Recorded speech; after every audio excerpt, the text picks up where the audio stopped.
ಮುದರಂಗಡಿ ಗ್ರಾಮ ಪಂಚಾಯಿತಿಯ ನೂತನ ತ್ಯಾಜ್ಯ ಘಟಕವನ್ನು ಉಡುಪಿ ಜಿಲ್ಲಾಧಿಕಾರಿ ಕುರ್ಮಾರಾವ್ ಹಾಗೂ ಕಾಪು ಶಾಸಕ ಲಾಲಾಜಿ ಆರ್ ಮೆಂಡನ್ ಉದ್ಘಾಟಿಸಿದರು. ಈ ಸಂದರ್ಭ ಯುಪಿಸಿಎಲ್ ಅದಾನಿ ಕಂಪನಿಯ ತ್ಯಾಜ್ಯ ಸಂಗ್ರಹಣಾ ಘಟಕಕ್ಕೆ ನಿಯೋಜಿತ ತ್ಯಾಜ್ಯ ಸಂಗ್ರಹ ವಾಹನದ ಕೀಲಿಕೈಯನ್ನು ಶಾಸಕ ಲಾಲಾಜಿ ಆರ್ ಮೆಂಡನ್ ಮುದರಂಗಡಿ ಗ್ರಾಮ ಪಂಚಾಯತ್ ಉಪಾಧ್ಯಕ್ಷ ಶರತ್ ಶೆಟ್ಟಿ ಅವರಿಗೆ ಹಸ್ತಾಂತರಿಸಿದರು.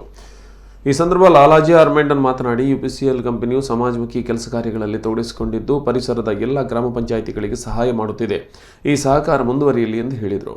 ಉಡುಪಿ ಜಿಲ್ಲಾಧಿಕಾರಿ ಕುರ್ಮಾರಾವ್, ಜಿಲ್ಲಾ ಪಂಚಾಯತ್ ವಿಸ್ತರಣಾಧಿಕಾರಿ ಡಾಕ್ಟರ್ ನವೀನ್ ಭಟ್ ಸೇರಿದಂತೆ ಅನೇಕರು ಉಪಸ್ಥಿತರಿದ್ದರು.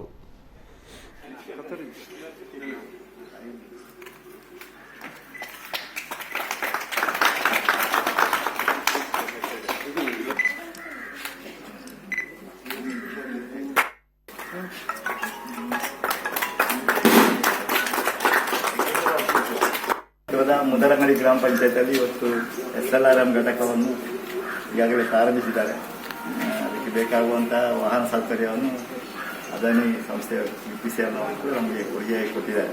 ಈ ಸಂದರ್ಭದಲ್ಲಿ ನಾನು ಅದಕ್ಕೆ ಶ್ರಮಿಸಿದಂಥ ಎಲ್ಲ ನಮ್ಮ ಗ್ರಾಮ ಪಂಚಾಯತ್ ಅಧ್ಯಕ್ಷರಿಗೆ, ಆಡಳಿತಾಧಿಕಾರಿಗಳಿಗೆ, ವಿಶೇಷವಾಗಿ ಜಿಲ್ಲಾಧಿಕಾರಿಗೆ ಮತ್ತು ನಮ್ಮ ಡಾಕ್ಟರ್ ನವೀನ್ ಭಟ್ ಅವರ ಸ್ಪೆಷಲ್ ಸಬ್ಜೆಕ್ಟ್ SLRM ಘಟಕ ಸ್ವಲ್ಪ ಸ್ವಚ್ಛತೆ ಬಗ್ಗೆ ತುಂಬ ಅವರೆಲ್ಲ ಇದಕ್ಕೆ ಕೆಲಸ ಕಾರ್ಯ ಮಾಡ್ತಾರೆ. ಹಾಗಾಗಿ